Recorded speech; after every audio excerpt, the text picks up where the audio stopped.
भुजा बहादुर फड़कन लगे नाचन लगे मुझ के बार कट कट बूटी गिरे खेत में उठ उठ रुंड करे तकरार।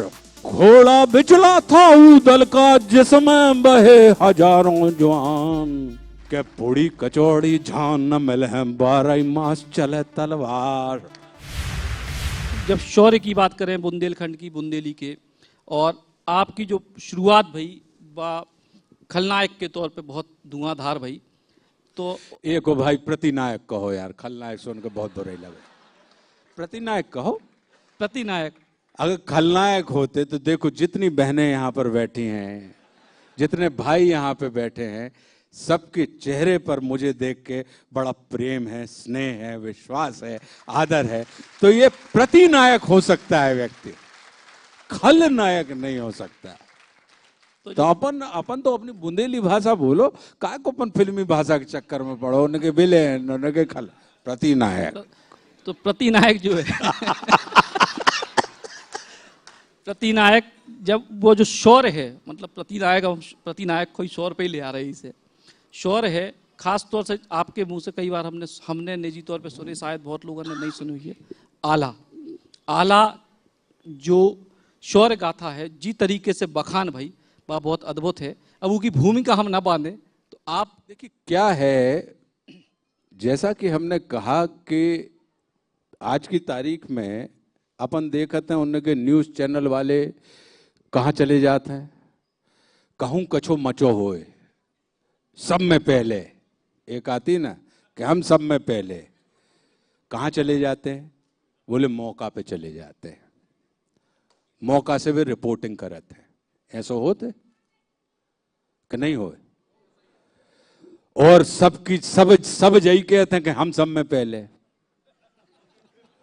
मतलब जो आखिरी में भी पहुंच रहे है वो भी कहते हैं कि हम सब में पहले। ऐसी बात हो तो ऐसे ही पहले जब ये सब कैमरा वैमरा नहीं आए थे, तो ऐसे ही पहले जो साहित्यकार होते थे, कवि होते थे, ये लोग सिर्फ कलम के, ये सिर्फ कटार के धनी नहीं होते थे, ये सिर्फ कलम के धनी नहीं होते थे, ये कटार के भी धनी होते थे। ये सिर्फ शब्दों के जादूगर नहीं होते थे, ये शौर्य के भी जादूगर होते थे। ये अपने राजा के साथ समर भूमि में डट के बाजू से खड़े रहते थे, और वो अपनी आंखों से उस पूरे के पूरे दृश्य को, अपने राजा को, अपना युद्ध भी लड़ रहे हैं, लेकिन उस पूरे के पूरे चित्र को अपनी आंखों में, अपनी स्मृति में वो रख रहे हैं, और बाद में फिर उसको लिखते थे ताकि आने वाली संततियों तक वो युद्धों की वो दास्तान, वो शौर्यों की गाथाएं वहां तक पहुंचे हैं। तो ऐसे ही जो आला खंड है, जिसको आप एक खंड काव्य कहते हैं, जिसमें 52 लड़ाइयां हैं, तो अब आला उदल बड़े लड़ैया इनकी मार सही न जाए वाली बात है जो। तो अगर जो बात उसमें आई है उपमा उपमेय अलंकार की बात है, तो अगर आप देखेंगे तो वो अपने चरम पर है। उपमा उपमेय अलंकार जो है कि बोले कि भुजा बहादुर फड़कन लागे नाचन लगे मुझ के बार। कहूं कोई कि मूछ के बाल नाचत देखे आपने?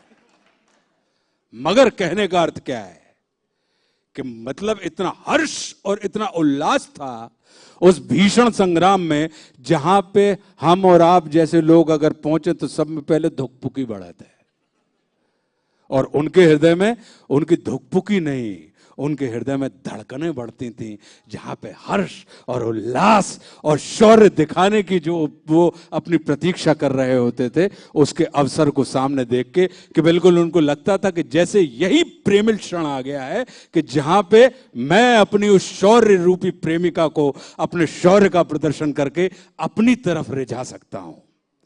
तो अब बोले भुजा बहादुर फड़कन लागे। भुजा तो फड़कत देखी हमने, मतलब ऐसा नहीं कमो ने कि दाई भुजा फरक रही यार, बोले आज अच्छो ये कछू, बोले हाँ आज कछू बाई से फरक रही, तो थोड़ी मोड़ी तो फड़क जाता, मनो वो उस फड़कने की बात नहीं है।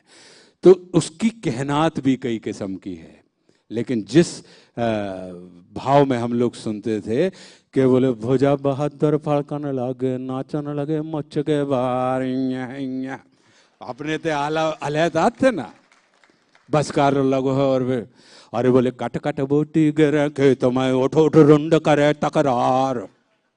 मतलब बोटी कट रहे रुंड लड़ रहा है। अरे बोले घोड़ा बिचला था ऊदल का जिसमें बहे हजारों जवान। बोले एक चाड़ा सेनापति चाड़ा ने ऊदल को घेर लिया था। ऊदल बोला रे चाड़ा जाकर कह देना पृथ्वीराज चौहान से। बोले कब? बोले पूरी कचौड़ी दिंग ताक ताक दिंग ताक ताक दिंग ताक ताक के पूरी कचौड़ी झान न मिले हैं 12 मास चले तलवार। मतलब इधर निमंत्रण नहीं है, बुलाऊगा नहीं है मालक इधर। अरे बोले घोड़ा बिचला था ऊदल का जिसमें बहे हजारों जवान। आधी जमना में पानी बहे आधी बहे रकत की धार। एक को मारे दो ही मर जाए तीसरा खौफ खाए मर जाए। मरे के नीचे जिंदा लोग को ऊपर लोथलई लटका है। अब ये जो बात है, ये जो मतलब अकेला काव्य ही नहीं है, अकेला छंद ही नहीं है, उसमें लहर भी है, उसमें बहर भी है, उसमें धुन भी है, उसमें सुर भी है। ये जो बात होती है कि तब इतने पुराने 1000 साल पुराने किसी युद्ध के वर्णन को सुनकर आपको लगता है कि वो दृश्य आपकी आंखों के सामने आज भी ताजा हो गया। बोले उसमें कैसी कैसी उपमाएं दी हैं। बोले विलक्षण उपमाएं दी हैं। उस समय क्या उपमाएं? बोले कि 12 बरस लकूकर जीव है। अब कह रहे हैं मतलब अपने बच्चे को राजा बता रहा है कि अगर आ गया है कोई दुश्मन हमारे सामने तो छिपने की डरने की उसकी जरूरत नहीं है। माताएं कह रही हैं अपने बच्चों से कि 12 बरस लकूकर जीवे और 14 लौ जीए सियार। बरस 18 छत्री जीवे ज्यादा जीवे तो धिक्कार। अब ये जो बात है कि मतलब तुम जाओ, तुमको इस माँ ने अपने गर्भ से पैदा ही इस माँ की रक्षा करने के लिए भेजा है। बोले बहुत हो गए, अगर तुम 18 के ऊपर जी रहे हो बेटा मतलब तुम जैसे हम और आप खेलवे नहीं गए, मतलब तुम लड़वे नहीं गए। बोले यही से अपने बुंदेलखंड में लड़का की का परिभाषा होता है। अपने बुंदेलखंड में कही जाता है कि जो लड़ लड़ के बड़ो हो वो लड़का। लेकिन आज की तारीख में हो कर रहो कि हम अड़ अड़ के बड़े हो रहे हैं। हम लड़वे में नहीं अड़वे में विश्वास रख रहे हैं। वो अड़ने में नहीं, वो लड़ने में विश्वास रखते थे। लड़ना मतलब अपनी बुराइयों से लड़ना, लड़ना मतलब अपनी कमजोरियों से लड़ना, लड़ना मतलब अपने विकल्पों से लड़ना। और लड़ते जब आप हैं तो फिर आप किसी को हराते नहीं हैं, उसमें फिर विजय का भाव होता है। बोले हम अपनी बुराइयों से लड़कर अपने ऊपर बुराइयों के ऊपर हमने विजय प्राप्त कर ली। तो जहां पे तो अपनो बुंदेलखंड तो लड़वो, लड़वे की सलाह देते, अड़वे की सलाह नहीं देते। बोले झगड़ा, अरे जो अड़वे के कारण जो झाग व वस्तु के काम को नहीं रहो तो वो तुम्हारे काम को रहेगा। वो तो झाग है, झाग छोड़ दो उन्हें। जब वस्तु ही वह झाग स्वीकार नहीं कर रही, पता लगी अपन झाग पे जो अड़ जाए वो झगड़ा, और लड़ लड़ के बड़ो होए वो लड़का।